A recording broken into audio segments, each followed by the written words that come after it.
Delhi NCR की हवा इतनी खराब हो गई है कि अब सरकार ने पूरा सिस्टम उलट पुलट कर दिया है। ग्रैब में नए नियम जोड़े गए हैं और वो भी तुरंत उन्हें लागू करने के लिए कहा गया है।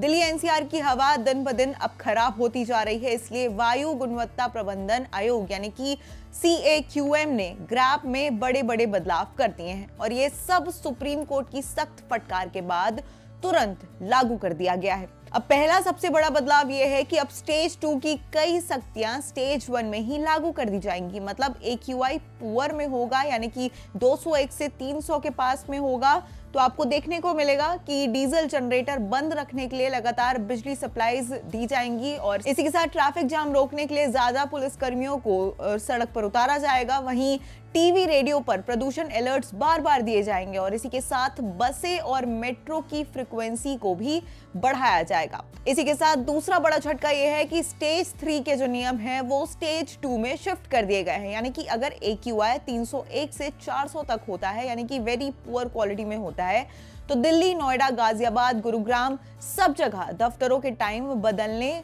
के लिए बात चल रही है और साथ ही केंद्र सरकार भी अपने दफ्तरों के टाइम बदल देगी। तो वहीं तीसरे बदलाव की बात की जाए तो स्टेज 4 की सख्ती अब स्टेज 3 में लागू होगी। मतलब AQI अगर 401 से 450 तक होगा तो अब स्टेज 3 पर ही ये सारी चीजें लागू होंगी कि सरकारी और प्राइवेट दफ्तरों में सिर्फ 50% वर्क फ्रॉम होम दे दिया जाएगा और केंद्र सरकार भी अपने कर्मचारियों के लिए यही नियम लागू करेगी। और सबसे बड़ी बात आपको बता दें कि ये सारे जो नियम हैं उन्हें तुरंत लागू करने के लिए कहा गया है। सभी विभागों को ऑर्डर जारी कर दिया गया है और फौरन अमल करो वरना दिल्ली की हवा कंट्रोल से बाहर हो जाएगी, ये कह दिया गया है। कुल मिलाकर हवा सुधरी नहीं तो दिल्ली में टाइमिंग भी बदलेगी, रूटीन भी और साथ ही स्टाफ भी आधा घर से काम करेगा।